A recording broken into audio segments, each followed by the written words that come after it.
మాజీ మంత్రి అంబటి రాంబాబును పోలీసులు అరెస్ట్ చేయడంపై ఆయన కూతురు తీవ్ర స్థాయిలో స్పందించారు.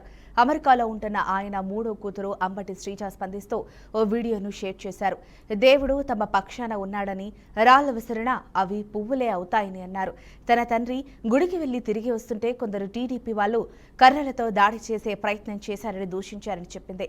ఈ సమయంలో తన తండ్రి కూడా ఆగ్రహానికి గురై నోరు జారారని చెప్పింది. ఇంటికొచ్చిన అనంతరం పశ్చాత్తాపడ్డారని కూడా తెలిపింది. రాజకీయాలతో సంబంధం లేని తమ కుటుంబ సభ్యులపై దాడి చేశారని, కాపు అంటూ బూతులు తిట్టారని చెప్పింది. మాజీ సీఎం జగన్ తమ నివాసానికి వచ్చి పరామర్శించారని చెప్పింది. చాలా సంతోషంగా ఉందని, వెంకటేశ్వర స్వామి అండ ఉన్నంత వరకు మీరు వేసే ప్రతి రాయి పువ్వుగానే మారుతుందని చెప్పింది. మా ఇంటి మీద 3 రోజుల క్రితం పెద్ద దాడి జరిగింది. అయితే ఈ దాడి ఎలా మొదలైంది?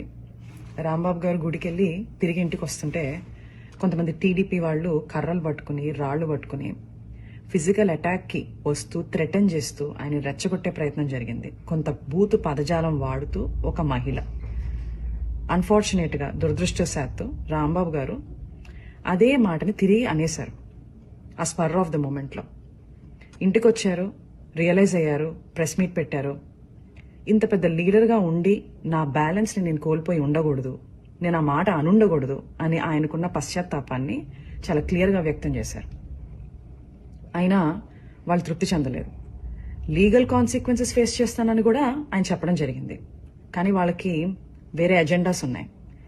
టీడీపీ గూండాలు తండోపతండాలుగా 9 నుంచి 10 గంటల పాటు నిర్విరామంగా మాట అన్న మనిషి మీద అటాక్ మాత్రమే కాదు, ఆయన కుటుంబం మీద, ఏమీ తెలియని రాజకీయాలతో సంబంధం లేని మా మదర్, మా సిస్టర్స్, వాళ్ళ పిల్లల మీద అటాక్ చేయడం జరిగింది.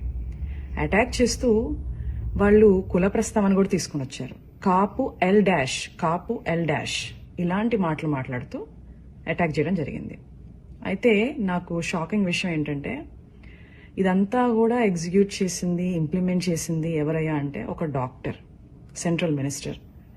అంటే ఆయనకున్న మేధస్సు, ఆయనకున్న ఈవిల్ థాట్స్ని, ఆ క్షణంలో ఉన్న ఈవిల్ థాట్స్ని సరైన మార్గంలో పెట్టలేకపోయిందా? ఇది నాకున్న అంతు చిక్కని ఒక ప్రశ్న. అక్కడితో వాళ్ళు ఆగలేదు. రాంబాబు గారిని అరెస్ట్ చేశారు. ఏమని చెప్పి అరెస్ట్ చేశారు? మీకు భద్రత లేదు బయట ఉంటే అని చెప్పి అరెస్ట్ చేశారు. అరెస్ట్ చేసి చాలా కన్వీనియంట్గా 4 గోళ్ల మధ్యలో బంధించి కాళ్ళు చేతులు పట్టుకుని ఫిజికల్గా హెరాస్ చేయడం జరిగింది.